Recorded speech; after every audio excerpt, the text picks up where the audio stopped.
Isang mapagpalang araw sa ating lahat mga kababayan, Luzon, Visayas at Mindanao. At sa mga sulok tayo ng ating mundo, sana ay nasa mabuti tayo na kalagayan at walang sakit-sakit ang lahat. Ito po si Sir Evan mga kababayan at welcome back dito sa ating YouTube channel. Okay, so mga kababayan ko, before tayo mag-start, i-welcome muna natin ang ating mga viewers, mga subscribers at mga followers ng ating channel. Thank you so much na nagustuhan niyo po ang ating channel. At syempre, pasalamatan rin po natin ang ating mga viewers na nag-like and also nag-shares ng ating mga vlogs. Thank you so much at God bless po sa ating lahat. At syempre, i-shoutout natin at ang mga pinalangga na mga legends, ang mga senior citizens. Hello po, kumusta ang lahat? And also, i-greet natin ng belated happy birthday kay Rachel Mi Ricamara. She is already 74 years old mga kababayan. Happy birthday! At syempre, i-greet natin ng happy birthday ang lahat ng mga viewers na nag-birthday ngayong araw. Happy birthday! At syempre, i-acknowledge natin mga kababayan ang ating mga channel members. Nandyan po ating bagong channel member na si Ma'am Evelyn Worley. Nandyan rin si Rosalinda Bornia, Rodolfo Guerroche, Shirley Fernandez, Ma'am Carclia. Nandyan rin si J. Tiberio Pilayo, Cosmo Defender, Samuel Membrado, and Via Bibar. Okay? Anyways mga kababayan ko, hindi na natin masyadong pag-uusapan by detailed yung last part na video ni Rizal Dico. Kasi nga walang kwenta, di ba? Tayo po'y nag-aabang. Pero nung nakita natin yung part 3 na video ni Saldico mga kababayan, walang kwenta talaga eh.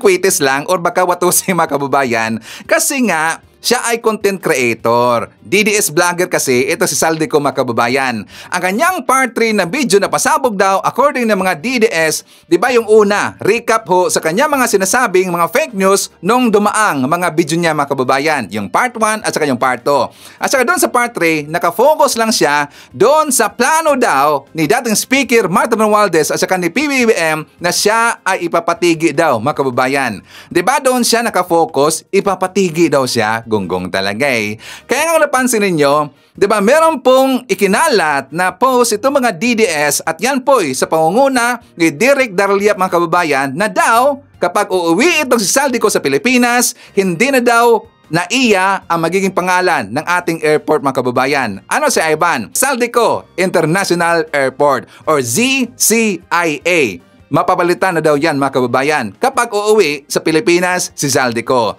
Di ba yan po yung pinapakalat nila ngayon? Kasi nga gusto lang ipahiwatig dito na kapag uuwi sa Pilipinas itong si Saldico, ipapatigi mga kababayan dyan sa airport. Kaya mapapalitan daw yung pangalan ng NAIA mga kababayan. Di ba? Gonggong talaga eh. Ito kasing si Direk Darliap mga kababayan ang lagi pong nagpasiuna ng mga ganyan. Di ba?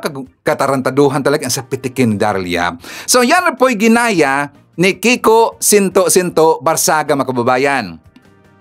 Di ba meron siyang post doon sa I think airplane siya mga kababayan kasi dito po sa kanyang post sabi niya, flying back to Luzon, landing in ZZIA or Zaldico International Airport daw mga kababayan. So yan po ang sabi niya na dumating siya sa Luzon pero maglanding siya sa ZCIA. Ginaya niya yung post ni Direk Darliap at saka ni Guanzon mga kababayan. Di ba gonggong talaga eh. So ngayon, itong si Kiko Barsaga, siya ay dumating doon sa People Power Monument mga kababayan. Umattend siya kanina lang doon sa rally. Pero siyempre, itong si Kiko Barsaga, yan lang po ay magpapa-photo ops doon. Diba? Sure na sure tayo. Kahit sinasabi niya, di ba nakakatawa talaga eh. Meron kasi sinabi itong si Kiko Barsaga mga kababayan, kanyang ikinumpara ang kanyang sarili kay Dr. Jose Rizal.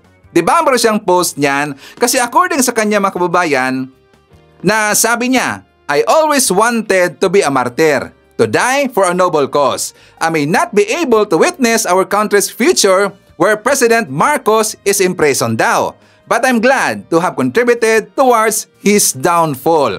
O diba, sure na sure siya mga kababayan na magkakaroon dito ng downfall ang Marcos admin or maipapakulong nila si PBBM. Diba, sure na sure talaga eh. Kaya sabi niya, I always wanted to be a martyr. Ikinumpara niya ang kanyang sarili doon kay Jose Rizal mga kababayan. Nakakatawa talaga eh. Diba, kahit sa dulo ng kuko ni Jose Rizal, hindi pa ho pwedeng ikukumpara ang sarili ni Kiko Barsaga doon kay Rizal mga kababayan kasi wala pa ho siyang napatunayan. Si Dr. Jose Rizal, kilalang kilala ho natin yan, idol natin yan mga kababayan. Marami siyang napatunayan. Pero si Kiko Barsaga, wala puro lang ito propaganda. Kaya nga 'di ba siya tinatawag po na propagandist mga kababayan kasi siya ay napabalabas ng mga fake news na mga statement na ito naman po ay sinasakyan ng mga DDS para meron silang panggatong sa kanilang mga naratibo mga kababayan. Itong si Kiko Barsaga, isa rin to sa magonggong mga saltang lipunan na lagi pong napapagulo sa ating bansa mga kababayan. 'Di ba? Nandun siya kahapon o kagabi o kanina nga pala doon sa People Power Monument. Nag-ingay lang sandali pero nawala rin po bigla mga kababayan. Kasi nga puro lang man yan ngaw-ngaw. 'Di ba? Ikinukumpara niya ang sarili kay Jose Rizal pero siya yung unang laging tumatakas o sumisibat kapag nandyan sa rally mga kababayan. Ano ang sabi niya? Para daw sa kanyang safety. Para sa kanyang safety, takot siya sa kanyang safety mga kababayan, isamantalang gusto niya maging martir, gusto niya maging Dr. Jose Rizal, gonggong talaga Yan ang dapat pitikin sa tenga at saka kukurtin sa kanyang gilid mga kababayan. Kasi isa yan sa salot ng lipunan itong si Kiko Barsaga. So anyways mga kababayan, before natin magpatuloy ho yung nangyayaring rally sa INC, kasi nga diba kahapon meron kong post na merong kumakalat na mga sabi-sabi na daw yung mga umattend sa rally o sumasama sa rally merong 3,000 pesos per day mga kababayan. Kasi nga diba per day, 3 araw sila na mag-rally, so 3,000 per day daw sila. Per head yan mga kababayan, according ho sa kumakalat. Ngayon, nag-react na po yung taga-INC. Isa po sa member ng INC or siguro maraming nagsasabi niya na member ng INC na in-interview ng mainstream media na nagsasabing hindi daw sila binayaran ng kanilang pamunuan mga kababayan para lang umatin doon sa rally. Hindi daw. Yan po'y dininay ng mga membro ng INC. So ngayon, doon po sa post namin or sa post ko sa Facebook account mga kababayan, wala kaming sinabi doon na rally ng INC. 'Di ba? May minention ba ako doon na rally ng INC? Member ng INC babayaran ng 3,000 per head mga kababayan. 'Di ba wala doon? Sabi ko, babayaran ng 3,000 per day yung sasama sa rally. Wala nakalagay doon na sasama sa INC rally. Kasi 'di ba, meron pong 3 na grupo ngayon na nagrarally mga kababayan, iba't ibang lugar. 'Di ba? Nandun po sa Luneta, yung INC. Nandun po yung mga DDS na mga gonggong na mga supporter, doon po sa Liwasang Bonifacio at saka sa People Power Monument mga kababayan. 'Di ba naghati-hati sila lahat? Kasi nga meron pong nagsasabi at saka naalala ko yan na according po kay TPL3 and also ni Peoples Talaquera na meron pong 3 class yung mga DDS vlogger mga kababayan at saka mga DDS supporter. May 3 class ho yan. 'Di ba? Meron pong class A, class B at saka class C.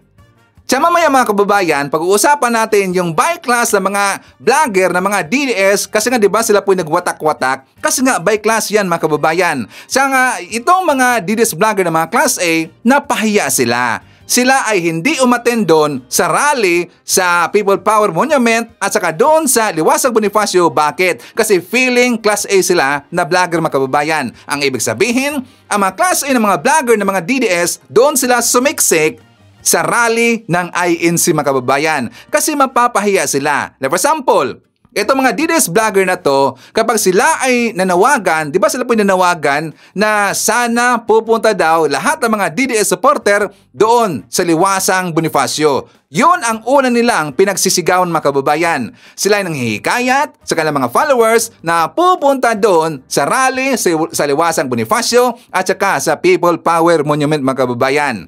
Bakit hindi sila umattend doon, Sir Ivan? Kasi mapapahiya sila. 'Di ba sila po ay class A na DDS vlogger, pero kapag nandoon sila sa People Power Monument at saka doon sa Liwasang Bonifacio, kukunti lang kasi ang tao doon mga kababayan. 'Di ba? Hindi nga umabot ng 100 doon. Nilangaw ang mga DDS supporter doon sa Liwasang at saka sa People Power Monument mga kababayan. Kasi nandoon lahat naghamak sa Luneta. 'Di ba? Kaya wala sila doon kasi sila ay mapapahiya mga kababayan. Class A daw sila Class A sila na DDS vlogger. Ang ibig sabihin, sila ay may maraming engagement. Sila ay may maraming mga followers o mga viewers. At kapag walang masyadong pumunta doon sa liwasang at saka doon sa People Power Monument mga kababayan, sila ay mapapahiya. Kasi sila ay sumiksik sa rally ng INC. Diba? Kahit sila ay pinapalayas doon mga kababayan, di ba pinapalayas doon? Kasi ayaw ng pamunuan ng INC na merong sasali doon sa kanilang rally na hindi membro ng INC mga kababayan. Lalo na, di ba galit na galit kahapon yung mga DDS vlogger at saka yung mga followers mga kababayan kasi nga hindi pinasama ng INC yung grupo na mga rally na mga DDS supporter mga kababayan. Bakit, Sir Ivan? Kasi nga, according po sa taga-INC, nakita daw na meron silang dalang placard na Marcos resign. Yun daw ang rason mga kababayan kaya hindi sila pinayagan na mag-rally doon sa INC kasi meron silang dala na Marcos resign. Kasi according po sa taga-INC, ang kanilang tema na kanilang rally ay for transparency at saka accountability. Diba yan po ang kanilang tema mga kababayan? Kaya ayaw nilang mahaluan na merong nagdadala na Marcos resign mga kababayan. Pero may lumabas po na balita galing sa mainstream media na meron pong mga INC members na sumisigaw at meron pong dalang placard na Marcos resign mga kababayan. Pero yan po nakita ng INC na according sa kanila, hindi daw yun nila kasama mga kababayan. Hindi daw yun nila kasama. Diba? Yan po ang lagi sinasabi ho ng INC. Hindi daw nila kasama yon kapag merong makikita sila na negative effect ito or magiging negative effect ito sa kanilang pinagsisigawan na transparency and accountability only ang kanilang tema mga kababayan. Kaya hindi nila yan ina-accept na kanilang kasama. Dito sa kanilang sinabi mga kababayan, mukha yatang nag-ukma or nag-akma yung kumalat sa social media na merong nagpaplano. Itong screenshot na to ay galing dito sa GC mga kababayan na ito ay naresibho ng mga kapatid ng mga INC na kanilang ministro or mga asawa ng kanilang ministro. Ito ay screenshot, ikinalat kaagad sa mga pro-admin supporter mga kababayan. Diba yan po kinalat? Ano ang plano si Ivan? Na according sa kanila, ang kanilang plano na iilan daw sa kanilang membro mga kababayan, hindi pagsusuotin ng kanilang uniform kung saan nakikita natin na white t-shirt mga kababayan na meron nakalagay na transparency at saka accountability. Diba yan po ang kanilang sinusuot dyan sa rally sa INC? So ang kanilang panawagan, hindi lahat ng mga membro ng INC pagsusuotin ng ganun na uniforme mga kababayan. Bakit kaya sa Ivan? Well, tatanungin natin ang INC kung ano ang kanilang plano dito. O ano ang kanilang purpose sa kanilang plano kung bakit hindi nila pagsusuotin ng uniforme sa kanilang rally ang iilan sa kanilang mga miyembro mga kababayan. What do you think? Diba yan po kumalat ngayon? Pero siyempre yan po pinasanungalingan ng member ng INC. Hindi daw yung totoo. Kasi kapag meron daw ganyan na malalaman ang taga-INC, kanila daw yung ititiwalag mga kababayan or paalisin sa kanilang rally. Pero meron hong lumabas na balita bago lang na ang INC handa na daw silang mag-accept ng mga tao o mga rallyista na hindi nila kaanib mga kababayan. Diba? Tingnan yung balita. Handang-handa na ho sila. Sila na po yung nag-a-accept mga kababayan. Kaya ngayon, tayo magpatanong, hindi kaya totoo yung kumalat na balita mga kababayan na meron sila mga member ng INC na hindi nila pagsusuotin ng uniform na kanilang rally? Kasi kapag merong gagawin yon na kalokohan mga kababayan, napaka-easy na lang nilang sabihin, hindi nila member yon. Diba? Sakto bang analysis ni Sir Ivan? Kasi siguro lang ha, yun ang plano ng INC. Na kapag merong gagawing kaguluhan yung mga gonggong na yon, madali na lang sasabihin na hindi member ng INC. Well, hindi natin sinasabi dito na meron silang gagawing kaguluhan mga kababayan or meron silang gagawing hindi maganda sa araw na ito.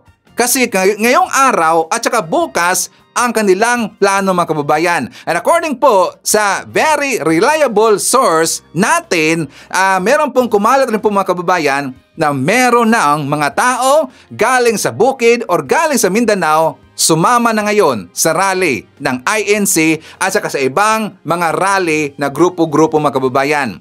Meron na daw galing sa Mindanao, galing sa bundok. Ano ang kanilang gagawin mga kababayan? Yan po ay very, very alarming. Diba? Sakto ba si Ivan? So ngayon mga kababayan ko, balik muna tayo tungkol doon sa usapin na merong bayarang nangyayari kapag ikaw ay sasama sa rally. 3,000 each, 3,000 per day mga kababayan. Saan galing? Information na yan? Let's watch this. Di ba meron pang ang info na itong si Sara Duterte mismo, itong kampo niya, nag-iinganyo na lumabas at nagbabayad ng tag 3,000. Tag 3,000 piso. Ito pasabog to. Partner, pasabog to. Dahil malalaman ng taong bayan ngayon na itong information ko na to. This is legit, partner. This is legit. Merong nangyayari na tinatawag natin na paghahakot. Hakot tao. At yung isa sa mga tinawagan, hindi ko napapangalanan, tatago ko, poprotektahan ko Nando doon sa loob kaya kong ilaban to ng harap-harapan. Partner, nagkakaroon ng hatakan ng tao at ang bayaran, alam mo magkano? Magkano? 3,000. Nox ng patingan. 3,000 partner. 3,000 ang bayad ngayon sa mga sasama sa rally. 3,000, meron pa bang ibang benepisyo? Meron. Ano pa? 3 days Oo. O di magkano? Libre pagkain? Libre pagkain. Nako. Alam mo kung bakit? Tinangkapang arkilahin yung sasakyan namin. Nako, talaga naman yung... Naloko na. Kaya sabi ko nga, partner Hindi nag-search siya. Hindi nag-research, partner. Alam mo naman, 3 sasakyan ko, partner. Meron akong deluxe doon. Yung driver, kamag-anak ko pa ang kukunin. 3,000 daw ang bayan. Sabi nga doon, magrarally daw 3 days. Yung mga sakay niya, ito pinakamasakit. Reservice. Talaga? Reservice. At ang matindi nito, partner, ito yung mga reservist, Sunday soldier. Oo. Ilalantad ko na, partner, para malaman ng taong bayan to. Kasi unfair Unfair ko nga may ilalantad ko na. And sino ba pumalit sa sa pamunuan ng reservist? Kaya ako kahapon pa minessage ko kaagad itong ating AFP upang ipaalam sa kanila. Etong lungsod na ito, yung namamahala dito ay may bit na mga reservist na dadalo sa peace rally kuno. Yan ba may mga legal na dadaling mga sandata? Ang balita ko, partner, walang papel ang bit-bit nila. Nako, patay na.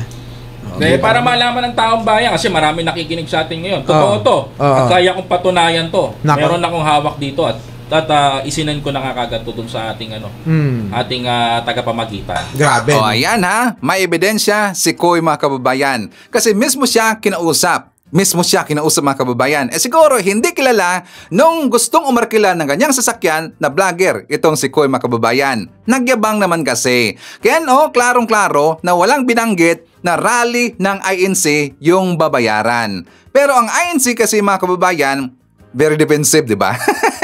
Defensive ka agad Wala kami natanggap na ganun po na bayaran, hindi kami bayaran. Baka kami pa ang mababayad sa kanila. Di ba yan po sabi ng mga kababayan? So itong klaro, walang binanggit na INC members yung babayaran kapag sasama sa rally. Or baka hindi nila alam mga kababayan. Or baka ang kanilang leader lang ang may alam. Baka binulsa. Di ba? So nga mga kababayan ko, balikan muna natin.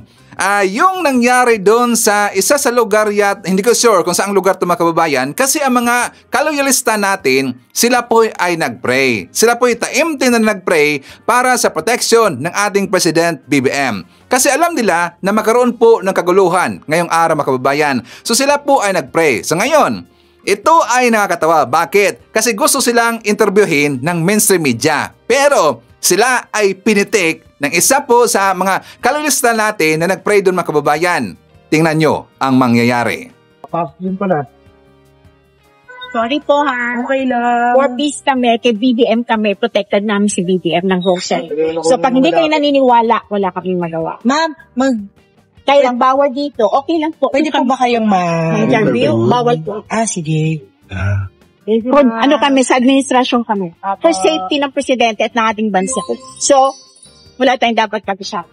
O di ba ganyan ang mga loyalista? Time-time lang ho yan nagdarasal para sa proteksyon ng ating President BBM at para rin po sa kaayusan ng ating bansa mga kababayan. Gusto namin ng peace, ayaw namin ng kaguluhan. Ang problema kasi dito mga kababayan, itong mga nanggugulo, itong merong uok sa utak at mga gonggong kasi gusto nilang guluhin ang ating bansa at ang ating gobyerno mga kababayan at patalsikin nila sa pwesto si PBM. Kasi sila ay nagmamadali na iupo kaagad ang kanilang poon na si BP na merong sinto-sinto sa utak kasi nga siya ay protektor na mga tao o mga personalidad na merong pananagutan sa ating bansa mga kababayan o sa ating gobyerno. Yung merong ginagawang anomalya. Protector naman kasi. Kaya sila ay nagmamadali dito na iupo kaagad itong si Sara Duterte mga kababayan. Mga destabilizer naman kasi, di ba? So ngayon mga kababayan ko, ipapakita ko rin sa inyo ang nangyari kahapon na nag-away pala yung INC versus INC mga kababayan. For more details, let's watch this. Kaya kayo. Leader po. Kaya kayo sa ayos. Alagin nyo nga ako. Kaya ano mga boss tayo? Wala pong gano'n. Pag nakapatid tayo, tol, huwag kang ganyan. Huwag kang ganyan. Huwag kang ganyan. Kung wala sa ayos, wala sa ayos. Pag nakapatid tayo, wala sa ganyan. Hindi po pinag-uusapan nyo. Wala sa ayos eh. Nakita nyo, lang siya na pupulo nyo. Ikaw lang nagsabi magpapakaw. Huwag na kayo mag-video. Nagbibideo pa kayo. Ano na naman? Takot ka. Takot ka. Pinoprotektahan ko lang tatay ko. Wala po kayo sa ayos. Hindi, nakaayos ang bibig mo. Bastos ka. Bastos. Saan di po tangkaban? Saan di po tangkaban? Pag nga po masyado po kami ninaano eh. Paano inaano? Ayaw nyo sumunod. Okay, so base sa mga comments sa video ng mga kababayan, kasi meron pong nakakilala doon sa naka-yellow na tao na di ba meron pong responder sa likod mga kababayan na INC member daw yon. At saka yung mga lumapit, INC member din. Pero hindi natin alam kung ano ang kanilang pinagtatalunan mga kababayan. Pero nakita natin sa video, by the looks of it, sila po ay nag-aaway or nagtatalo. Ang ibig sabihin, INC member versus INC member. Nagkagulo mga kababayan. So ngayon, babalikan muna natin. Yung panawagan ng INC rally, di ba ang sabi nila is only for transparency at saka accountability mga kababayan at saka prayer rally. Ito po ang kanilang sinabi. Tawagan natin ito para sa transparency. Hindi po natin nilalabanan ang mismong pamahalaan. Ang ating nilalabanan ay ang kasinungalingan at kasamaan. Hindi po natin layunin na pabagsakin ang gobyerno bilang institusyon, kundi ano po layunin natin? Palakasin ito sa pamamagitan ng katapatan at accountability o pananagutan. Yan po ang diwa ng ating mga isinusulong. Transparency upang makita ng lahat ng katotohanan. Accountability upang mapanagot ang mga nagkasala at maibalik ang ninakaw sa bayan. Justice upang pairali ng batas ng walang kinikilingan. Baka hindi nila tayo narinig. Baka hindi nila narinig yung panawagan nating transparency, accountability, justice. Baka dapat iparinig natin. Isa-isahin po natin sa kanila. Ano po yung una? Ano yung pangalawa? Isigaw natin yung pangatlo. Mga kababayan. Okay, so yan po ang kanilang panawagan. Pero question mga kababayan, naalala niyo ba na nag-rally sila last January 13 kasi ayaw nila na impeach si Sara Duterte? Naalala ba natin yan? Di ba nag-rally sila kasi ayaw nilang impeach si Sara Duterte? Tayo po ay nalilito kung ano ba talaga ang panawagan ng INC mga kababayan. Kasi nung January 13, ayaw nilang patalsikin or ayaw nilang impeach si Sara Duterte. Di ba tayo pinanawagan ng accountability mga kababayan? Ngayon, nanawagan sila ng accountability. Pero ano ang nangyari sa kanilang panawagan last January 13 mga kababayan na yun po ay dapat na panawagan ay accountability. Kasi nakita natin sa mga ebidensya, nandyan ho sa record, mga dokumento na merong ginawang anomalya si Sara Duterte. Kaya nga diba siya ay dapat i-impeach mga kababayan pero ayaw po ng INC. Kaya tayo po ay nalilito kung ano ba talaga ang panawagan o totoong panawagan ng INC mga kababayan. Transparency ba at saka accountability? Or yung una ay protection yun mga kababayan para hindi ma-impeach si Sara Duterte. Di ba nakakilito talaga eh? So ngayon, according po sa INC members na prayer rally ang kanilang ginagawa. At the same time, ang kanilang tema, transparency at saka accountability. Pero nung pumasok na si Marcoleta mga kababayan, nag-iba bigla.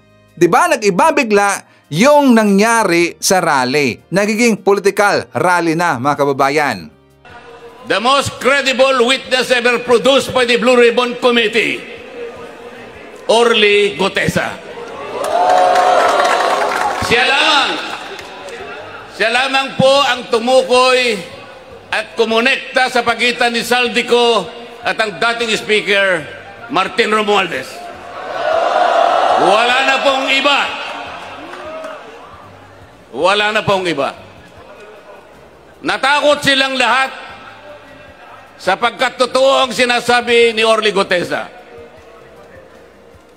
Ano po ang ginawa nila? Ang pinagtuunan po nila ay hindi umano na peking notaryo. Paano po mapepeke ang notaryo? Tayo pong lahat saksi sa umiiral na mga pangyayari sa pagnonotaryo. Pumunta kayo sa malapit na City Hall, makikita nyo ang nakalinyang mga notary publics. Meron po bang nagpapanotaryo sa inyo na bago siya umalis, ay babalikan niya kung sino man yung notaryo at itatanong niya, Sir, Madam, pasensya na po, ngunit gusto ko lang matiyak kung kayo po talaga ang pumirma sa dokumentong ito. Meron po bang gumagawa noon? Yun po ang kanilang ginagamit na dahilan para ilihis. Para sa ganon makaiwas sa tunay na tinutumbok ng kanyang mga testimonies. Okay, so nang lumabas ito si Marcoleta mga kababayan, nakita natin kaagad kung ano ba talaga ang kanilang goal ng kanilang rally. Di ba? Kitang-kita na hindi na prayer rally, hindi na for transparency at saka accountability, kundi pinapalabas dito sa kanilang rally na totoo yung mga sinasabi ni Orly Gutesa mga kababayan at saka yung pamilya Diskaya. Diba? Nabanggit po niyan yung Diskaya mga kababayan. So dito sa sinabi ng Marcoleta, nag-iba na ho yung ihip ng hangin. Political rally na. Gusto nilang proteksyonan itong si Orly Gutesa. Pinapakita kasi dito ni Marcoleta na legit yung si Orly Gutesa at siya lang daw doon ang nagsasabi ng totoo mga kababayan.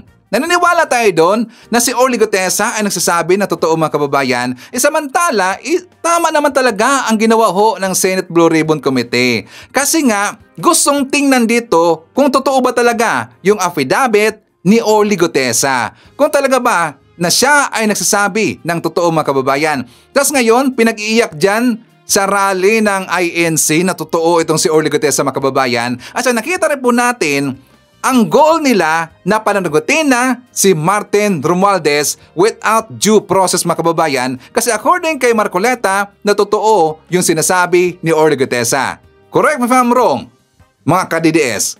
So ngayon, ipapakita ko sa inyo ang vlog ni Alfred Guzman kasi meron siyang pasabog mga kababayan kung sino si Zaldico. For more details, let's watch this. Hello, nandito na naman ako at ito, may ibinulong sa atin ang puting kabayo na kinakailangang malaman ng lahat. Ito ay connected pa rin ito kay Saldico at sa INC. Ito, isang katotohanan, makinig kayo. Si Saldico ay isang legit na INC. Miyembro siya ng INC kasama itong kanyang bagman na si John Paul.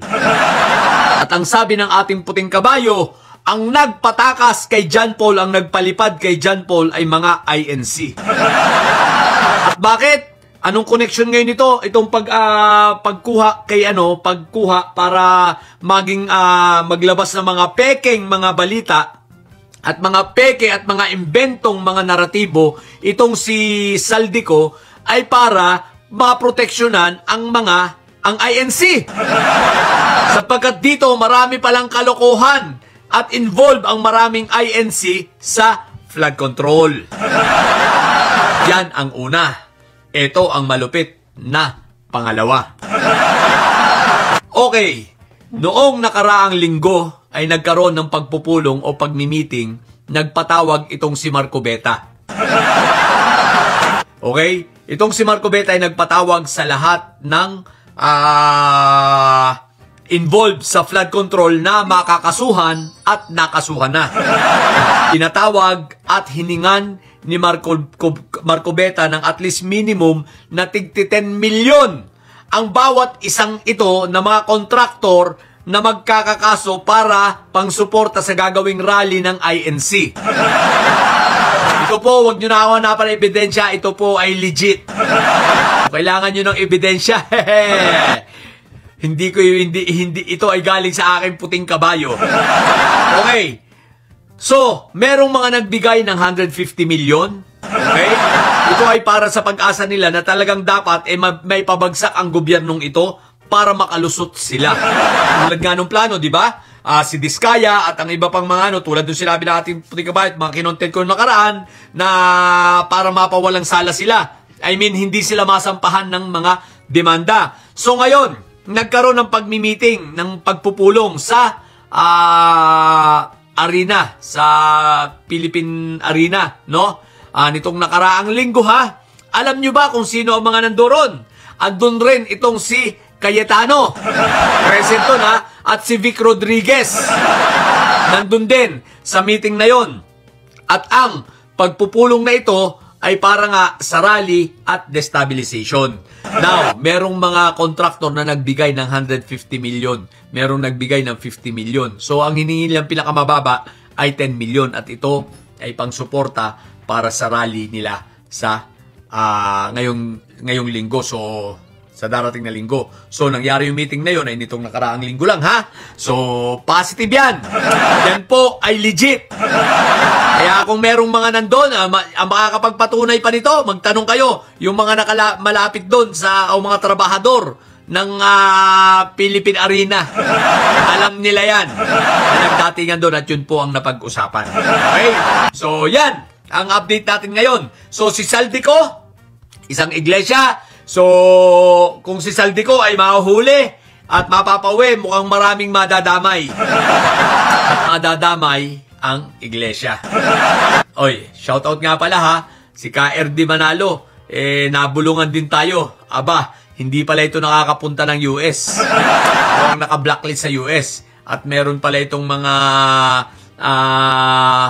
hindi pa sa akin nako-confirm, pero basta naka-blacklist siya sa US. Na-confirm sa akin na blacklisted siya sa US. Sa kung anong dahilan at na-blacklist siya ron, malamang-lamang kung ano mga kaso yan. Mahirap na magsalita ngayon dahil hindi ko pa nako-confirm. Ang kumpirmado lang, blacklisted sa US itong si Manalo. Okay, so yun lang muna. Sa mga bobong didilis yan, kinginan nyo, ha. Matili kayong mga bobot may sayad, sapagkat ang may sayad ay laging high blood. Ito hindi istorya, ha. Ito ay mga totoo. Facts. Okay, so itatanong muna natin dito sa ating mga viewers na member ng INC. Kung totoo ba na member ng INC si Saldico, please comment sa baba at babasahin niya mamaya ni Sir Ivan. Okay? So ngayon mga kababayan ko, before tayo magpapatuloy, syempre i-acknowledge muna natin ang ating mga viewers na may maraming comment dyan sa baba sa ating comment section, ang ating pong top 5 commenters. At nandyan sa ating listahan, ang nanguna po, si Robel Ferrer Official. Meron siyang 15 na mga comments. Nandyan rin si Sam Pagita, meron siyang 47 na mga comments. Uzay Neti, meron siyang 24 na mga comments. Nandyan rin si Rita Mejia, meron siyang 17 na mga comments. And Basilda Ziniza, meron siyang 15, lahat ng mga comments. Okay, so thank you so much. At syempre, i-greet natin ating mga suki, mga early birds. Yun ang una sa pag-comment dyan sa baba sa ating comment section. Nandyan ang una na nag-comment, si Emmy Mapalad from Hong Kong. Nandyan rin si Samway Vlog from Riyadh, Saudi Arabia. Reynalda Alnas from Cyprus. Mila Cristitan. Nandyan rin si Saida Taha from Riyadh, Saudi Arabia. Rayon Inicosi. Marites Unay from Japan. Nandyan rin si Jocelyn Flores. Monet Borromeo. ME, RNMSN 2006 from Los Angeles. Nandyan rin si Lorita Manligues, Mercedes Ferrer from Montreal, Canada. Nandyan rin kasama natin si Henry Lacaros or Lizaros. Hi to Michael Vinas, Maxit 100, Belma Micabalo, Lita Tami, Walter Romano, and hi to Kmart Bogto. Okay. So ngayon mga kababayan ko, ipapakita ko muna sa inyo itong pinagsisigaw ni Kiko Barsaga. For more details, let's watch this. Yeah! May good news tayo this week. Nilaglag na ni Zaldico si President Marcos at si former House Speaker Martin Romualdez. At ang panawagan ko ngayon, lahat kayo sumama na dito, lahat ng nanonood ngayon, punta na kayo dito. Kasi hindi na natin kaya ng 3 taon pa ng pamamalakad ni President Marcos doon sa Malacanang. Hindi na nakaya ng ekonomiya natin, hindi na kaya ng bansa natin na si Marcos ang presidente. Kaya ang panawagan ko ngayon, Marcos resign para sa kinabukasan ng Pilipinas. O, diba? Yan lang po ang kanyang speech mga kababayan. And after that, sumibat na kaagad. Sigurado sila na matatanggal na si PBBM at saka matanggal rin bilang congressman si dating Speaker Romualdez mga kababayan. Diba? Nangarap lang sila in their dreams. Ngayon, siya ay nanawagan na pumunta na daw doon sa People Power Monument mga kababayan. Bakit sa Ivan? Kasi kukunti lang sila doon. Kakarampot lang po ang nandun sa rally mga kababayan. Kasi nandun ang karamihan sa INC na rally. O, diba? Sila ay nilangaw dyan sa People Power Monument at saka doon rin po sa Liwasang Bonifacio mga kababayan. Kaya nanawagan itong si Kiko Barsaga. So ngayon, ibabakita ko dito sa mga DDS kung dapat ba talagang pagkakatiwalaan yung mga sinasabi ni Rizaldico. For more details, let's watch this. Lahat naman siguro tayo napanood na mga videos ni Zaldico. Ang tanong ng lahat, credible ba ang statements niya? In other words, dapat ba siyang paniwalaan? Well, hindi siya credible. Kasi, itong mga pahayag ni Zaldico, wala siyang tinatawag na probative value. In other words, walang bigat or evidentiary weight ang mga sinasabi niya. Bakit? Ang mga statements niya, iginawa lang niya sa isang video. Doon siya nagkwento at nag-akusa. Pero itong kwento niya, hindi siya under oath.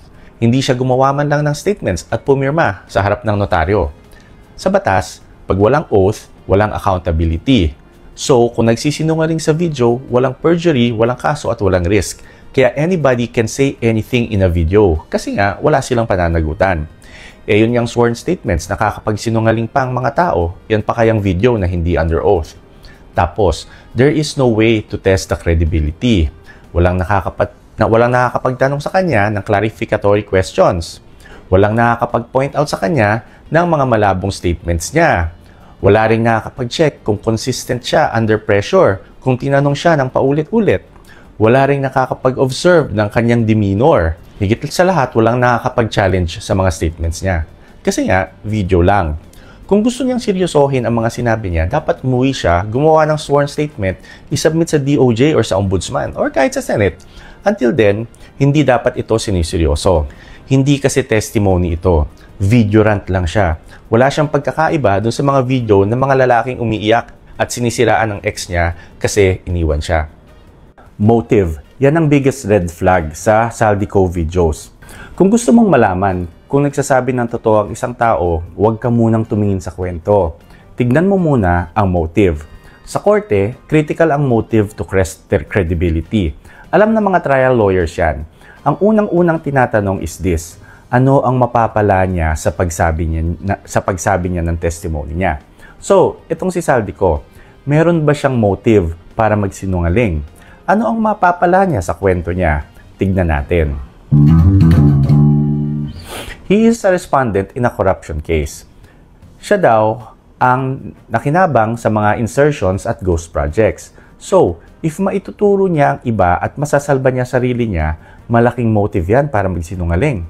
That's self-preservation, and that's actually one of the strongest motives in crimes. The more people he accuses, the less guilty he appears.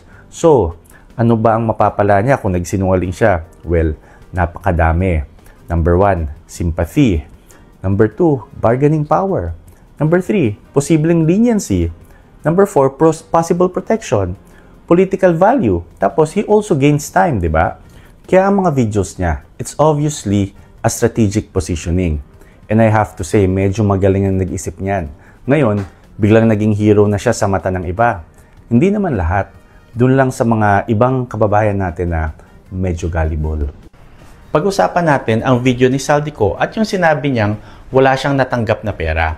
Dahil sa statement niyang ito, naging self-serving ang buong video niya. Ano ba ang self-serving statement? Ito yung statement na ginagawa mo para iligtas ang sarili mo habang isinusubo mo ang iba.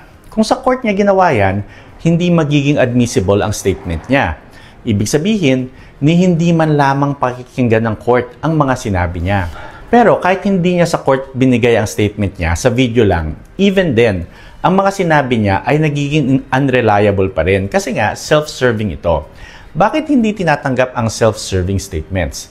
Because walang weight ang kwento ng taong may personal na interest. A person cannot exonerate himself by simply making statements favorable to himself.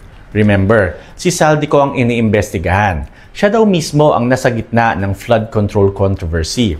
Siya ang inaakusahang nagpaikot ng bilyong-bilyong flood control projects. Ngayon, iba ang tinuturo niya at sinasabi niyang wala siyang natanggap na pera. Obvious na ginagawa niya yan para iligtas ang sarili niya at isisi sa iba. Ang tanong, may maniniwala ba sa ganyang klaseng statements? Well, apparently meron. Isa ka ba sa naniniwala sa kanya? O ayan, galing na ho yan sa isang attorney mga kababayan. So ang tanong natin, naintindihan kaya ito ng mga ka-DDS natin?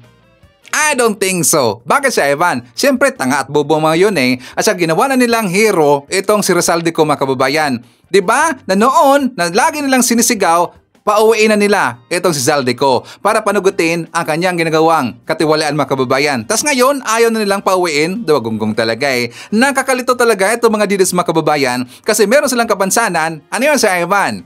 Instant Hero Syndrome. O, diba? Sakto ba yan, DDS?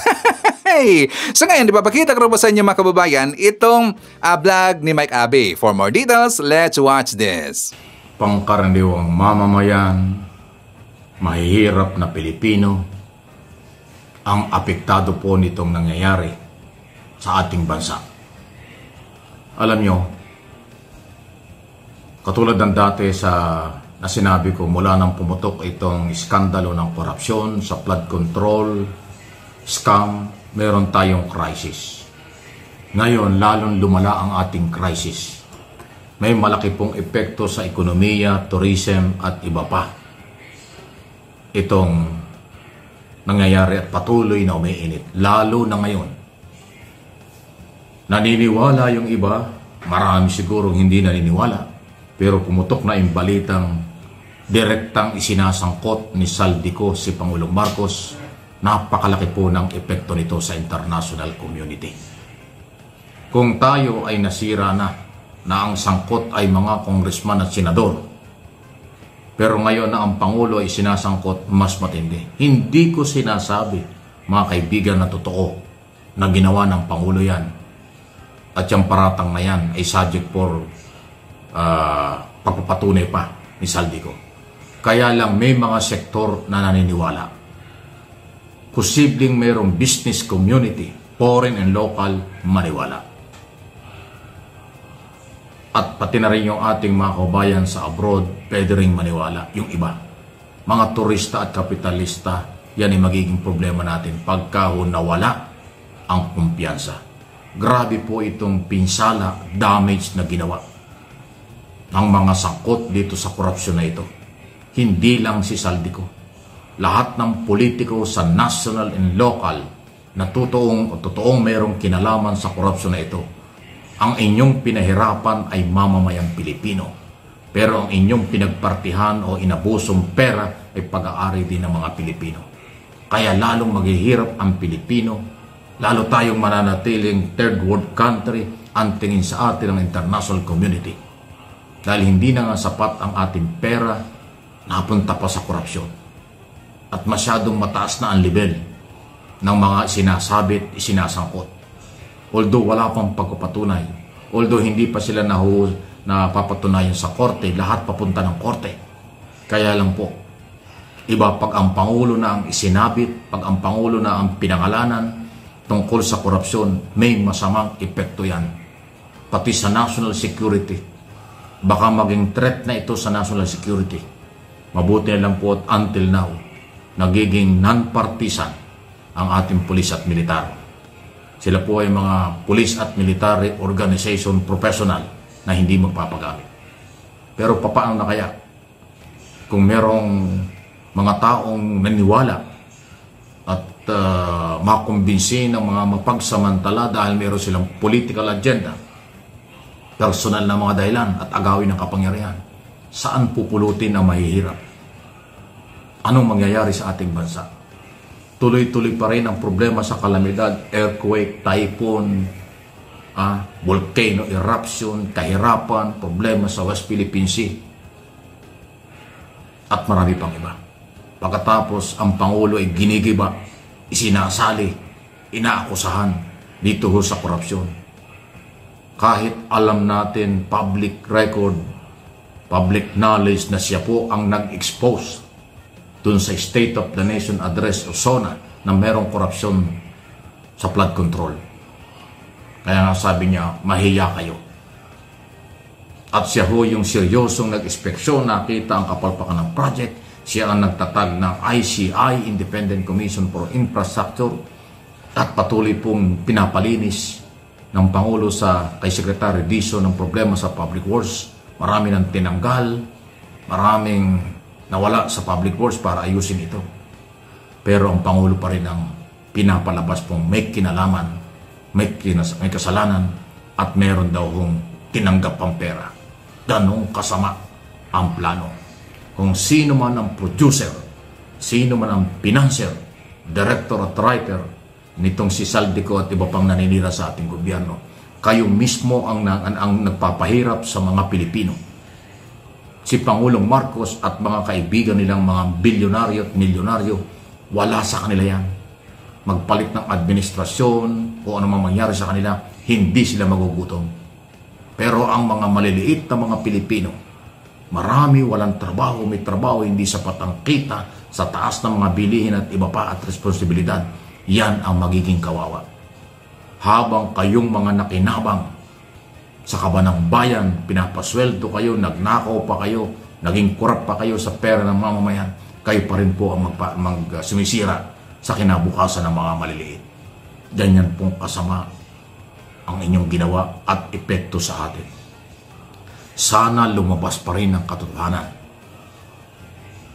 Maglabas kayo ng lahat ng klaseng resibo, ebidensya magpapatunay at ipaubaya natin sa korte, magkaroon ng paglilitis. Ilagay sa tamang proseso. Kung mayroon kayong ebidensya laban sa Pangulo, dahil hindi nyo pwede siyang kasuhan, dalhin nyo ang impeachment sa korte, sa Kongreso. Kung may mga kaso at may mga ebidensya, dalhin nyo sa korte ang mga dapat kasuhan. Tulad ni Speaker Martin Romualdez, mga congressman at mga senador na nababanggit, kung mayroon kayong basihan. Kung wala, lahat yan mali-dismiss. Paninira lang yan. At habang pinag-uusapan at umiinit ang isyong ito, patuloy na naghihirap ang mga Pilipino. Tama yung sinabi ng malalaking mga bansa at mga leader sa ibang mga bansa. Pilipino ang nagpapahirap sa Pilipino. Pilipino ang naninira sa Pilipino at sa bansang ito. Nakakasakit, masakit man, pero yan ho ang katotohanan. Kasi ipinagkaloob sa kanila ang mga posisyon. Inihalal ng mga congressman at senador. Pinagkalooban sa executive department ng mga posisyon, pinapasweldo at lahat ay binibigay. Sila pa yung nagsamantala sa pera at kapangyarihan. Anong gagawin na mahihirap? Tatanggapin na lang ang masamang epekto. Definitely may malaking epekto na sa ekonomiya na ito. Mula nang pumutok 3 months ago ang korupsyong ito, humina ng humina ang ekonomiya natin. Tingnan ninyo yung stock market. Mahina talaga. Maliban doon, nagsunod-sunod pa yung mga typhoon, kalamidad, earthquake, bagyo sa ating bansa. Pero mas matinding kalamidad, mas matindi ang epekto nitong graft in corruption. Yan po ang sumisira sa Pilipino at ekonomiya ng ating bansa. Ewan ko kung anong gagawin dito ni Pangulong Marcos. Ewan ko kung anong gagawin dito ng Malacanang. Ayaw natin pangunahan.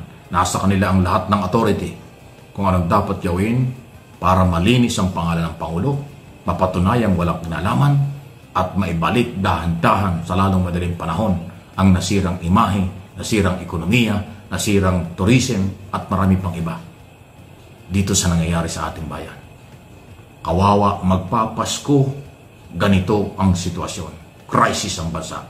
Magpapasko, hindi mararamdaman ng Pilipino ang kasiyahan dahil sa graft in corruption. Ang mabubuhay at nabubuhay lang ay mga kontraktor, negosyante, politikong naghawak ng kaban at kapangyarihan. Kakaunti yun. Mas marami ang mahirap na lalong mahirap. Okay, so yan kasi ang malaking problema. Kasi ito mga DDS supporter na to at ang kanilang mga vlogger, wala kasing pakialam mga kababayan na nakakasira na sila sa imahe ng ating bansa. Ipinahiya na nila ang imahe ng ating bansa doon sa internasyonal. Wala silang pakialam dyan. Bakit? Kasi ang kanilang concern lang kung paano pupunuin ang kanilang mga bulsa mga kababayan. Kasi meron pong nakakumpas sa mga tao nito. Diba? Okay, so before tayo mapaputuloy, i-shoutout muna natin. Nandyan kasama natin si Abby Smith from San Diego, California. Nandyan rin si Tinkerbell, Filma Cabato, Tony De Los Reyes. Nandyan rin si Ashen, Josephine Gallego, Elizabeth Bacolcol. Kasama rin natin si Shirley Risman from Ohio, USA. Rita Mejia. Nandyan rin si Loreto Canaveral from Santa Maria, California, USA. Hi to CD Praxi from Riyadh Palace of Al Saud. Nandyan rin si Danilo Crescencia Oliveros. Hi to Annalyn Biden, Dewey, Voice Radio, Kahari Kaha. Kasama rin natin si Delphine Torres, Sherry, and hi to Nancy Flores Santos. Okay, so ngayon mga kababayan ko, ipakita ko sa inyo kung paano nilampaso itong si Malotequilla ni Yussi Claire mga kababayan. Ano nangyari sa Ivan? Kasi doon po sa kanilang debate sa One News PH, ito kasi si Malotequilla, inakasahan niya si Yussi Claire na alam daw niya ang whereabouts or kung nasaan itong si Orly Gutesa mga kababayan. Siya'y binanatan ho ni Yussi Claire. Ngayon, nang siya'y binanatan na, ang dami niyang daldal, ngayon nagpaawa effect mga kababayan, nagpa-feeling victim. Ito ang nangyari.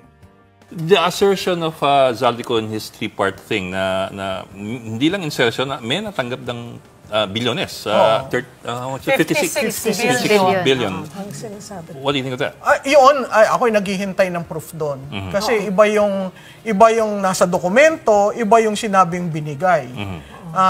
Ngayon, kung titingnan mo yung maleta at yung assertions ni Gutesa, parang nagja-jive. Pero hindi mo naman kaagad makoconclude na natanggap yung 56B.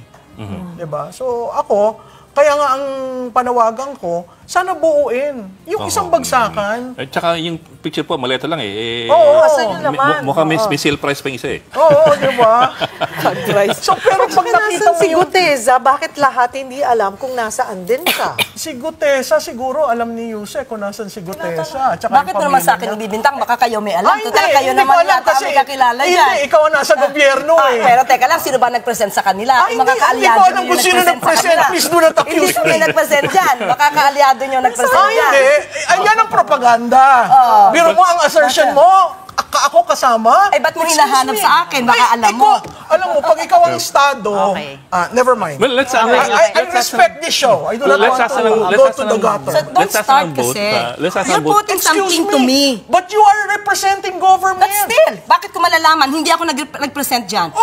Bakit mo sa akin ipapaturo you can always say it in a very nice way without insulting people.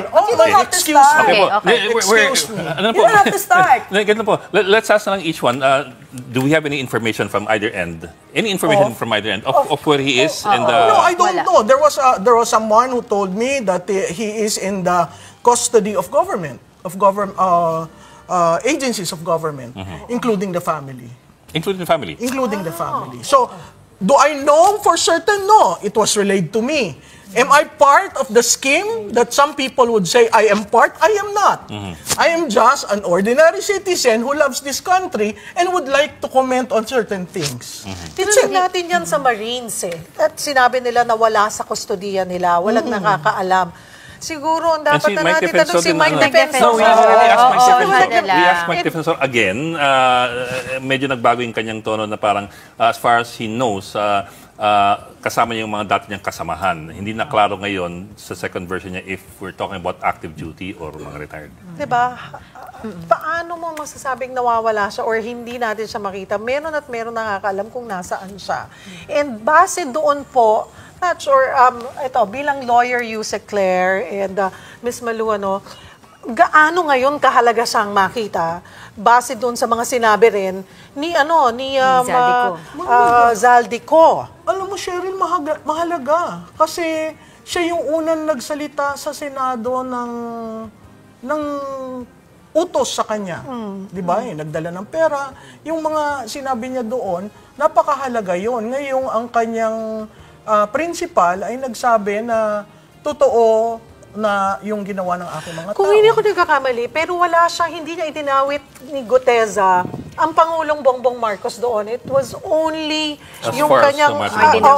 it was just House Speaker, dating House Speaker Martin Romualdez. Kaya nga, Cheryl, napakahalaga na dapat yung sinabi ni Congressman Ko, buuin niya. Huwag yung striptease. Kasi mahirap yung striptease dahil subject to interpretation ng bawat isa. Hindi mo nakukuha sa ba talaga babagsak o dedireksyo yung kanyang mga sinasabi. Ano pong masasabi? I think they both agree naman, at least as far as that's concerned. Dapat kung may sabihin na lahat. Tama ba? Parang yung sinasabi. Series nga kasi meron silang binabalak siguro. Series lang to. It's definitely a drama. Yung, bakit hindi na lang siya umuwi? Kasi may mga puna. Siyempre, bigyan natin ng boses yung mga kababayan natin na nasa social media, mga pinopost nila, na kung handa ka nang sabihin lahat, isiwalat lahat, handa kang harapin yung mga ginawa mo, bakit hindi ka na lang umuwi? Regardless daw na may banta sa buhay niya. Ako nga, ang suggestion ko, una pa, i-cancel yung passport para mapilitan. No? Pero hindi na-cancel. So, dalawang importanteng tao dito sa kontrobersing ito ang wala sa Pilipinas, si Secretary Bonoan at siya, na magbibigay ng kabuoang storya. Ano ba talaga? Ang hindi rin natin nakikita kung paano nagawa yung scheme. Ako, interesado ako dun sa scheme kasi ang balita ko, may congressman na nagplano kung paano gagawin yung parking. Bago yun sa akin. You mean the MO? Oo, bago yun sa akin. Kasi noong nasa kongreso, ako wala naman parking, pareho ang CDF, di ba? So ito may parking at saka meron yung papasok ka, there was a term of Congressman Chanco, papasok ka sa isang distrito na hindi sa'yo. Yung parking? Hindi, yung parking nandun lang. Pero yung papasok ka sa distrito na hindi naman pondo ng distrito, diba? Doon ilalagay yung bubuo. Kikipark. Ayun na nga, parking. Dalawa yung sinabi ni Congressman Chanco Sabi ko, ang takeaway ko doon, very systematic yung ginawang operation dyan sa mga yan na lumalabas na ang pondo ng bayan napunta kung saan. Sa akin, ang very particular sa akin, kung may ghost project, ba't hindi file ng kaso? Ghost na nga What evidence? What proof do you need? Hindi nag-exist. Nasa papel. Nasa NCA, nasa SARO, dapat dito merong proyekto. Pumunta ko doon, wala. Bakit hindi kaagad file ng kaso? That's 482 ghost projects out of the 8,000 plus. Sa akin, material yon. Kasi, at least nakita ng taong bayan, yung ghost project na filean. Na may umusad. Oo. 110 days na. Diba? May na-file na po. Kung hindi po kayo updated, ghost projects? May na-file na po. Ilan? Sa si Secretary 482. Vince. Ilan ang 482? Hahanapin ko po sa kanya, pero may na-file na po. So, wag po tayong, kasi medyo misleading po yung sabihin na Sa ilang araw, wala pa pong nagawa. Meron na pong sampahan ng kaso. Kaya nga ang tinatanong ko, ilan? Kaya nga, bibigay ko po sa inyo yung detalye. Just to be fair with facts, 482 are ghost projects and nobody has even informed the public that out of the 482, 50%, 30%, 10% have been filed. Nag-ano po kami, nagre-report po kami even during the press briefing. Ibibigay ko lang po sa inyo dahil hindi ko lang po dala yung detalye ngayon dahil hindi ko po alam na makakasama ko kayo. So bibigay ko po kayo ng detalye pero siguro kung nanonood po ang karamihan ng press briefing, nandoon po yung mga reports namin. Sorry, what do you have to say about Saldico saying na dumaan lang yung pera sa kanya, nag-deliver lang siya, wala siyang tinanggap? Hindi naman ako naniniwala doon. Hindi yung kultura sa Kongreso. I'm sorry to say that, no? I have matagal na akong tumutulong sa kampanya ng mga politiko. Masakit sa akin ito nangyayari. Pero I have to say, what I have to say as a Filipino citizen, hindi totoo yun. Sa Kongreso, sa legislative body, porsyentuhan eh. Yun nga waiting shed. Magpapagawa ka ng waiting shed, bibigyan ka ng porsyento ng kontratista. Waiting shed lang yun, ha? Waiting shed lang yun, ha? At sasabihin, nung panahon ko waiting shed eh. Ngayon bawal na eh. At dati sasabihin, basketball court tsaka waiting shed. Oo, yan. Tapos sasabihin, Malaki yung ibang ayaw tumanggap, yung para sa akin, idagdag mo na lang ng waiting shed. May ganun eh. Talagang may SOP. Pero ngayon, sumusobra dahil yung serbisyo para sa tao ang nawawala. Pero Ms. Lolo, let me ask you about that. Sabi nga ninyo, hindi ka panipaniwala na wala siyang nakuha. Sa lahat na sinisiwalat niya kayo ng bilyon-bilyon, na wala siyang, hindi siya napartihan. Kung ganun, wouldn't that kind of claim to complete innocence also detract from his overall testimony, credibility testimony? Yes. Perfect example is Masibis. Masibis was built on what? Masibis was built on what? Right? So, ang akin, let's call a spade a spade. Let's not quibble just because Congressman Ko all of a sudden turned out to be the hero here. I'm holding that judgment that he is a hero because I do not know his script and I do not know where it fall. Ang hope ko lang is sana makatulong sa bayan para maintindihan ano ba nangyari sa aming taxes. Ano ba nangyari sa kaban ng bayan? Kasi napakahalaga yon at napakahalagang i-explain sa taong bayan na yung inyong again, I go back. Why are contributions of citizens very important? In a situation where we are right now, where the economy is floundering. Why do I mean floundering? The foreign exchange is almost 60. The stock exchange, when Saldico made his first video, talagang dumaus-us ang stock exchange natin. Our FDI, and the worst part is the capital formation. Ngayon lang nagkaroon ng problema ang bansa na ang capital formation nagkaganyan dahil wala tayong infra. Wala tayo yung sinasabi na BBM, Build Better More, wala. So paano mo mapapamprime ang ekonomiya? So yun ang nakakalungkot. Itong third quarter is really a downer and I don't expect the fourth quarter will be any better. And usually fourth quarter will rebound, di ba? Kasi Pasko, di ba? Yung export mo dahil Pasko yung mga products natin, but I don't think that will happen. And to a certain, that is very important for everyone. Pero ang Malacanang po ba is worried about mga ganito po, yung mga consequence sa ekonomiya? Of course. Dahil sa nangyayari na to, dahil sa unang-una may kalamidad. Factor ito. Kalamidad at yung usapin tungkol sa korupsyon na inumpisahan ni Pangulong Marcos Jr. para imbestigahan. Dahil, tandaan natin, 2020 may ghost projects na wala naman nag-imbestiga. Ngayon lang. Dapat nga itong mga call for against corruption noong pa to . Pero si Pangulong Marcos Jr. ang nagpa-umpisa. Well, anyway, nababahala rin ang Pangulo. Of course, ekonomiya to. Pero nandun pa rin yung positive na view na makakaahon tayo, lilipas din to dahil nakikita naman ng mga investors na ang Pangulo mismo, siya ang kumakalaban sa korupsyon. At sana nga, wala na lang yung ibang mga obstructionist na, nang iintriga pa. Tulungan na lang natin ang ating gobyerno na mairaos to at mapanagot ang dapat mapanagot. Yun lang naman ang dapat eh. Don't you think the President would like to address the public after nitong paglabas ni Zaldico? Kasi parang recently naman po, ang mga nangyari is more on yung pagre-report po niya, Q&A sa media, pero do you think... About Zaldico's statement? Especially po since Hindi mentioned himself eh. Hindi siya nababahala dahil alam niya puro mali ang sinabi. Doon pa lang in-explain ko sa inyo kanina, in the absence of Ms. Tikia, sinabi ko sa inyo, inisa-isa ko sa inyo kung ano yung mali. So, inconsistencies doon inconsistencies. And at the same time, hindi nababahala ang Pangulo dyan. Mas nababahala ang Pangulo na dapat mabilis na ma-action ng lahat ang mga kasong ito para may mapanagot na talaga. Well, kasi pag-uusapan na natin, lumabas na po yung tatlo at final video statement ni former Congressman Zaldico. Ano po ang reaction nyo doon? And I think yung unang sinabi nyo po may mga inconsistencies doon. Can you elaborate with us kung ano po yung nakikita nyong inconsistencies doon sa video statement na inilabas niya? Okay, marami to. Series 1, Series 2, and Series 3. Okay? Sa una pa lang, sinabi na natin, video 1 muna tayo. Sinabi niya na kailangan pa siyang utusan, di umano, ni Secretary Mina para maglagay ng insertion. Samantalang may power naman na yung ehekutibo na gumawa mismo ng proposed budget.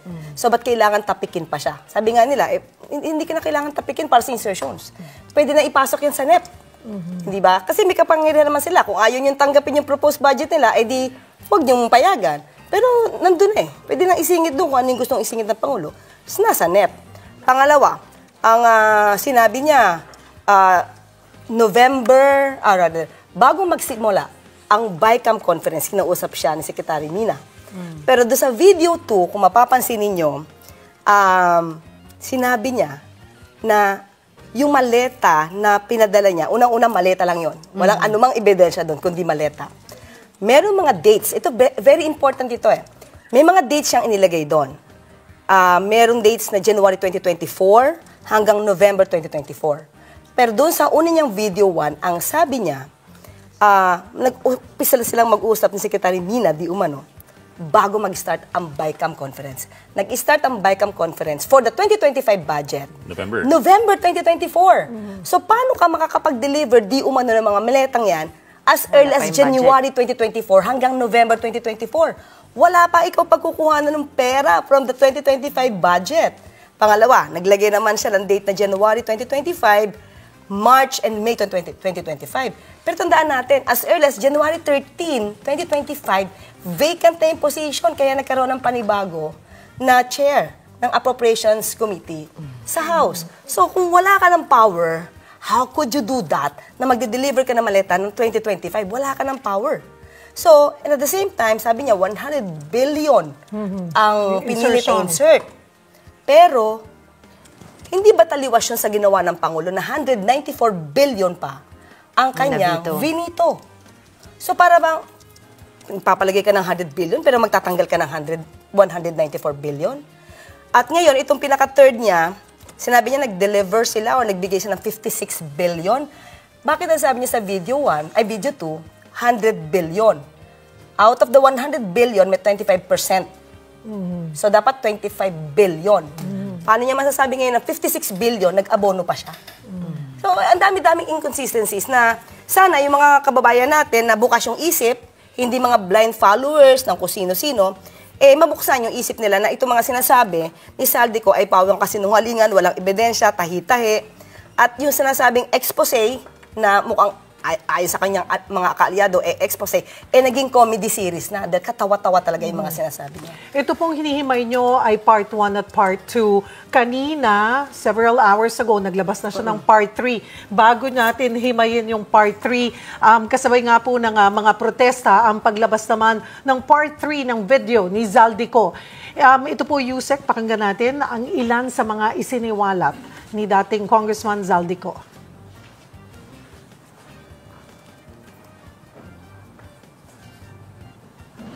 Ladies and gentlemen, His Excellency President Ferdinand Marcos. Nananawagan din po ako sa Senado na imbestigahan ang 100 billion insertion ni Presidente. Alam ko po na hindi gagawin ni Ombudsman Remulla ang hamon ko. Pero magaling ang Senado sa investigasyon at ako ay naniniwala na dahil sa kanila lalabas ang katotohanan. Yung pong listahan ng mga projects, ilalabas ko din. Yung pong pera, wala pong napunta sa akin. Dumaan lang po ang pera sa akin para i-deliver kay Speaker Martin Romualdez at Pangulong Marcos. Ang totoong numero ay 56 billion pesos at yung pong halaga na yan ay kay Pangulong Bongbong Marcos at Martin Romualdez na punta lahat. Ilalabas ko po ang buong detalye sa darating na mga araw. Kaunting pasensya pa po. Sana po ay hindi nila ako mapatay bago ko mailabas ang lahat. Mas lalong darami ang ipa-file na kaso sa akin. Ginagamit ng administrasyon ang buong resources ng bansa para tumahimik ako. Para masira ang aking kredibilidad. Darami din ang banta sa buhay ko at ng aking pamilya. March 2025 pa lang, si Speaker ay nagpaparinig na sa akin sa aming meeting that he will shoot me if I will talk. They might hire someone to do a rub out on me or hire the police to kill me while in jail.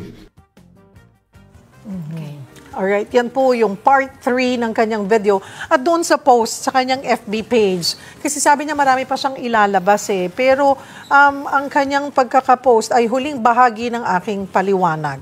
So wala na tayong aasahan, parang series kasi yung inihitay ng mga kapatid. Ng mga kapatid natin. Ito na yung final daw. And nagkataon din na isinabay yung sunod-sunod na paglalabas dito rin sa sinasagawang protesta. Okay, itong part 3 tayo, Yusek. Wala pong napunta sa akin. Dumaan lamang po sa akin at ito'y napunta kina Pangulong Bongbong Marcos at dating House Speaker Martin Romualdez. Unang-una, mula video 1 hanggang video 3, ang dami niyang inamin. So, sa mga taong bayan, ang inamin ni Saldico, sanay siya mag-insert. Trabaho niya mag-insert. Kasi sabi niya, kinaya niya mag-insert. So, ibig sabihin, ginagawa niya. So, hindi niya na madidina yun. Nataksil siya sa bayan dahil nag-insert siya ng mga amount na project, di umano, magiging source ng nakawan. So, siya mismo umamin yan. Pangalawa, sinasabi niya na sana ay hindi siya mapatay bago niya isiwalat. Kung yan pala yung concern niya, unang-una, syempre, dapat ipakita niya muna, ebidensya niya kung talaga nasa yung threat. Sabi niya, as early as March 2025, may threat na siya, ba't hindi man lang malingaw? At nakikipag-usap pa siya, di umano, kay Speaker Romualdez. Diba? Nagpapaalam pa siya and everything. So parang taliwas doon sa sinasabi niya, may threat as early as March 2025. And from that time, sabi niya, sana, wag siya mapatay bago siya magsiwalat. Kung totoong concern siya sa katotohanan at concern siya sa bayan, bakit series pa? Di ba dapat isang bultuhan lang yung sinabi niya? Ito lahat ang katotohanan. So sa akin, the way I see it, tama ka, parang ang dating ito, timely ito para sa rally. Parang ginawa talaga ito for this. Para paalabin ang damdamin ng tao. Kaya lang, hindi kasi maganda yung script nila eh. May butas, ang daming butas. At ang sabi nga nila, mukhang pangatlo na to, tanghuli, pero may ilalabas pa siya. So baka gumagawa na naman sila ng panabagong script para mas malinis naman. Kanino kayang script? Sabi nyo nga, script na ito. Sila. Ito ba, ano ba ang tingin po ng pamahalaan? Si Zaldico lang nga ba ito? Or there's a group behind this? Okay. Ito mga timing na to, hindi namin napag-usapan ng Pangulo to. Sa akin o sa kanya, hindi niya to nabanggit sa akin. But ako, sabi ko nga personally, yung pagkakaramdam ko is meron gumamit. May gumagamit kay Saldico. Mukhang may nangako na kapag naiba ang liderato, kasi yun naman din ang punto nila eh. Pag-alabin ang damdamin ng tao para mawala ang Pangulo sa posisyon. Kasi pag nawala ang Pangulo sa posisyon, naiba ang liderato, lahat ng kaalyado mukhang maliligtas sa pag-iimbestiga ng mga anomalyang ito. So, yun lang yung nakikita natin. Did he somehow, ang ating presidente, anticipate this, that one day, magsasalita against si former Congressman Zaldico against him? Hindi. Really. Hindi namin sila napag-uusapan. Basta, pagka nagkakausap kami, ang tutok lang nila talaga, imbestigahan. Walang sisinuhin, kamag-anak, kaalyado. Parang, hindi ko alam kung kaninong episode, podcast, na sinabi niya kahit kaalyado, kung kasila'y sangkot, hindi ko na sila kaalyado. So nagulat. Nasa isang podcast yun eh. Nagulat po ang Pangulo. nito? Yes, in a way. Nagulat na hindi niya na-expect na ganito kasi alam niya sa sarili niya at wala siyang ginawa. Kasi sabi nga natin, bakit niya sisimulan ang malalim na pag-iimbestiga na ito kung siya mismo mapapasok? Tandaan natin hindi pwedeng hindi ko mabanggit ito Nung nakaraang administrasyon, as early as 2020, ghost projects, inamin ni dating Pangulong Duterte. May nangyari bang ganitong klaseng mga malalim na imbestiga? Para nasagip yung administrasyon nun. Pero ngayon, hindi alintana ng Pangulo kung mismong administrasyon niya ang tatamaan, pero kailangan mapakita sa tao na yung pondo nyo narito. At kailangan natin mabawi at dapat papanagot kung sino man ang mga sangkot dito. Ma'am, I get what you mean when you say na why insert 100 billion in the BICAM when you can do it through the NEP, which is of course controlled by the President because the NEP does come from Malacanang to the DBM, and that is the process. However, I have seen the back and forth dun sa arguments on both sides. The other side is also naman saying na if you do it to the NEP, then pwede yung busisiin sa Appropriations Committee, pwede yung questionin ng opposition, at pwedeng, kung may insertion na questionable, pwedeng mailantad at ma-expose. Versus, mas opaque daw sa BICAM, so any insertion that would be anomalous would be done through the BICAM system and not to the NEP. That po is the other argument being propounded by the opposition. Still, ito, yung mga insertion na to, di ba? Yung mga insertions na iniimbestigahan ngayon, bakit naiimbestigahan pa rin? Kapag may anomalya, kahit anong klase ng pag-iimbestiga dyan, malalaman yan kung totoong may pag-iimbestiga, kahit yung nasa NEP o nasa insertion. So, yun Kahit anong ilagay dyan, kapag ang isang tao balak magnakaw, halimbawa lang, paparamihin niya pa ba yung taong nakakaalam? Insertions na iniimbestigahan ngayon? Diba? Hindi na. Bakit tatapakin pa yung ibang mga tao? Ang dami pa makakaalam. Kung yun ang balak ng Pangulo, hindi ganun yung balak Ito yung project namin, ito yung proposed namin budget, ito lang yung programang gusto namin. So ito lang dapat namin gastusin. Bakit kailangan yung insert? Sino nag-i-insert? Yung mga lawmakers. So alam nyo pala na pwede dyan magkaroon ng anomalya, di wag kayo mag-insert. Kasi ito na naman ang gusto ng Pangulo Diba? Ma'am, the other thing is, what's planned with Zaldico? I mean, everybody's been on suspended animation since he disappeared. Even before the SONA, wala na siya dito And that was 3 months ago already.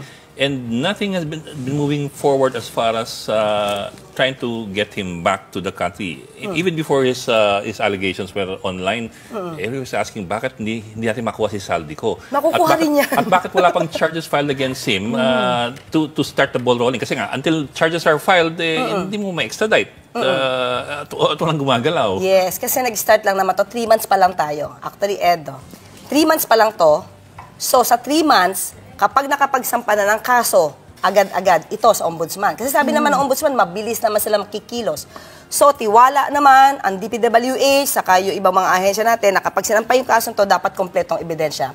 Kung, let's say, 4 months, meron ng warrant of arrest. Kung ang recommendation is filing. Ayokong pangunahan ang magiging recommendation or resolution ng ombudsman saka ng DOJ. Assuming na for filing yung information sa Sandigan Bayan at ito ay let's say ang penalty nito reclusion perpetua at no bail recommended yan, maglalabas na po yan ng warrant of arrest. At kapag naglabas na po ng warrant of arrest yan at makukonsider siya as fugitive, that's the time na pwedeng mag-apply po ang DOJ for cancellation ng passport kasi meron na silang basihan. So, siguro nakakainip lang kasi parang everyday nakikita natin yung news Pero kung 3 months pag-usapan natin, ang bilis na po talagang kumilos kasi hindi lang naman si Zaldico ang sasampahan ng kaso Marami naman So, hindi rin naman din natin kayang pa-aresto ng walang warrant of arrest. Magsampa tayo ng kaso na walang basihan. Hindi solid. Diba? So, kahit sino, aalma, ba't mo ko sinampahan ng kaso, wala kang ebidensya? Yun naman na magiging repercussion noon kapag kami nadali. Kaya ito, inaaral, kaya sabi ng ombudsman, aaralin nila, kung kompletong ebidensya, then i-resolve nila.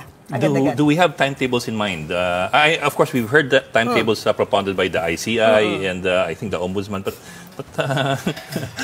everybody's still waiting. Parang we're all on tenterhooks waiting for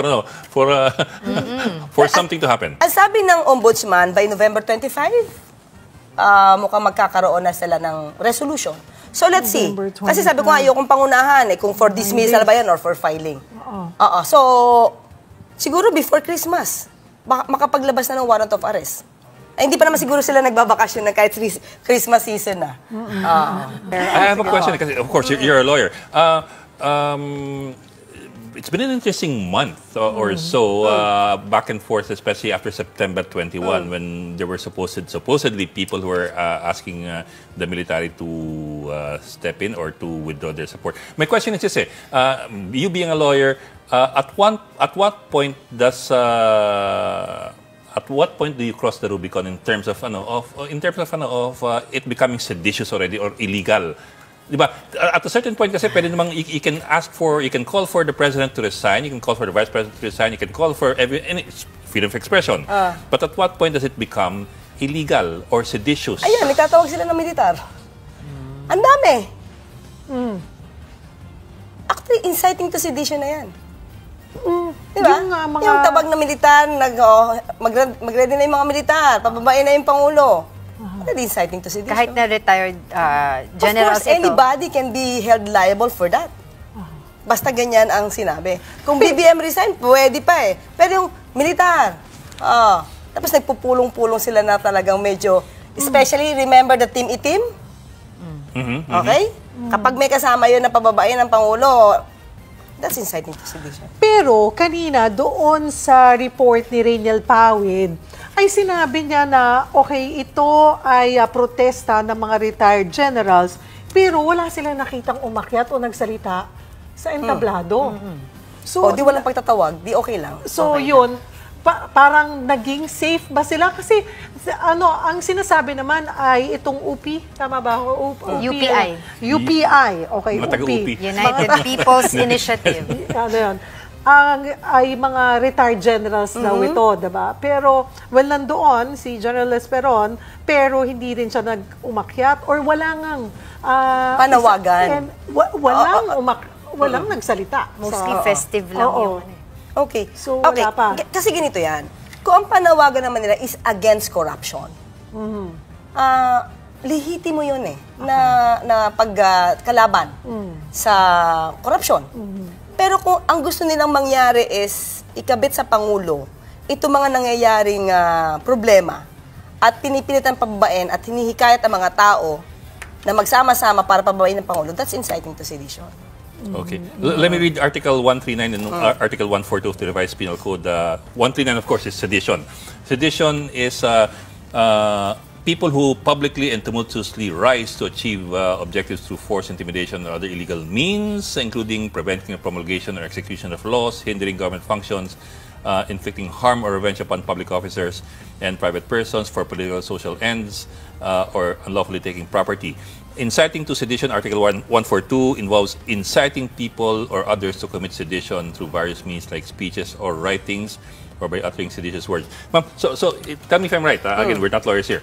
But if, for example, a person asks or calls on the president to resign, that's not seditious. Hindi that's Kasi expression of freedom expression yun. Pero pag nagaya ka na at guma-action ka na para makuha mo, magkaroon, to sow hatred against the president at para kumilos kayo na pababain ng Pangulo, it can be considered or I suppose more specifically, if you call on soldiers to rise up. Hindi lang soldiers, mga taong bayan.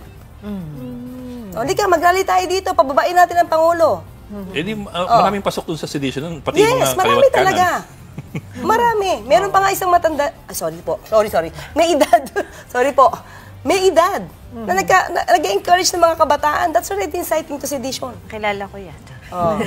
Pero, is martial law a possibility? Kasi isa rin yan sa mga tinatanong ng ilang mga tao at sinasabi rin ng ilang mga, analysts na with all of the things that are happening right now, rally dito, rally doon, di ba? Resign dito, resign doon, panawagan, baka daw mag-declare ng martial law. Hindi nga, sabi ng Pangulo sa PNP, maximum tolerance eh. So, naiintindihan ng Pangulo yung galit sa katiwalian.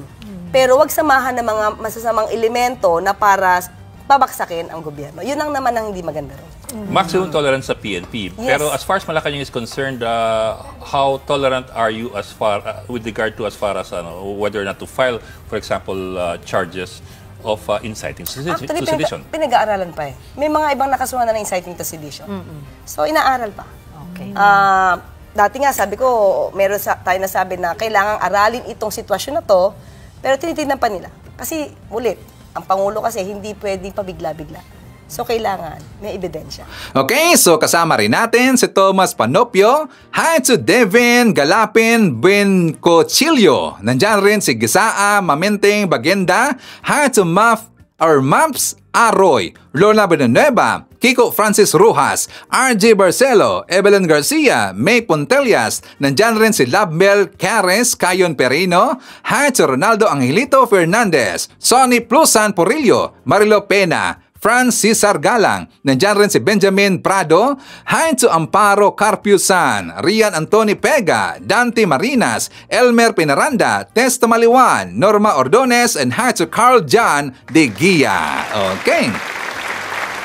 So nga mga kababayan ko, yan ating manakalap na mga balita ngayong araw. Kung nakaabot ka po sa portion na to, sana nakapag-like na ho tayo. Libre po ang mag-share. Libre din na mag-subscribe. Again, maraming salamat sa mga viewers na hindi nag-skip ng ating mga commercials. Thank you so much. At before natin tatapusin ang ating programa ngayong araw, sana sabayan nyo sa Sir Ivan para sa ating live messaging prayer. Panginoon, sa araw na ito, kami ay humihingi ng iyong patnubay at basbas. Ipagkaloob mo po ang kapayapaan, kalakasan at kaliwanagan ng isip sa aming bansa at sa bawat Pilipinong naghahangad ng kaunlaran at pagkakaisa. Iniaalay namin sa iyo ang aming panalangin para sa patuloy na proteksyon ni President Bongbong Marcos. Huwag mo po siyang pabayaan. Ilayo mo siya sa anumang panganib, masamang balak, at anumang puwersang naglalayong magdudulot ng kaguluhan. Balutin mo siya ng iyong kalasag ng kaligtasan, bigyan ng karunungan sa bawat hakbang, at tapang na nakaangkla sa kabutihan. Naway pagharian mo ang aming bansa ng katarungan, katotohanan, at kapayapaan. Idinadalangin ko ito sa pangalan natin Panginoong Jesucristo. Amen. So maraming salamat mga kababayan, and I hope to see you again on my next video.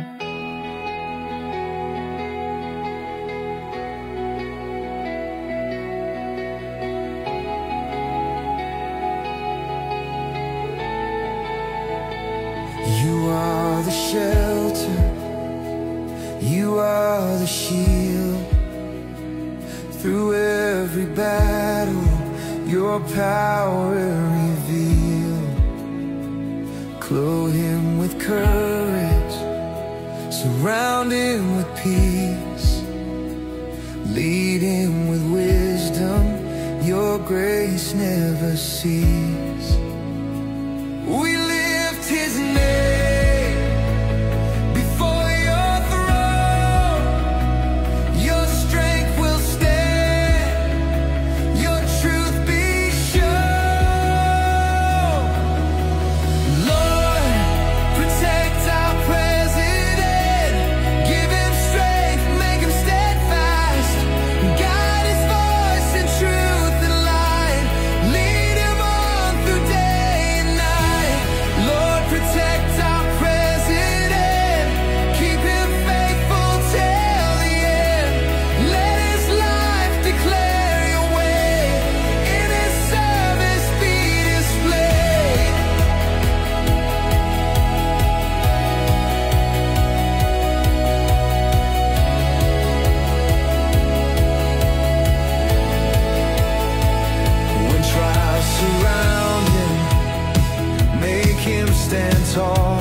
Your spirit within him, greater than all.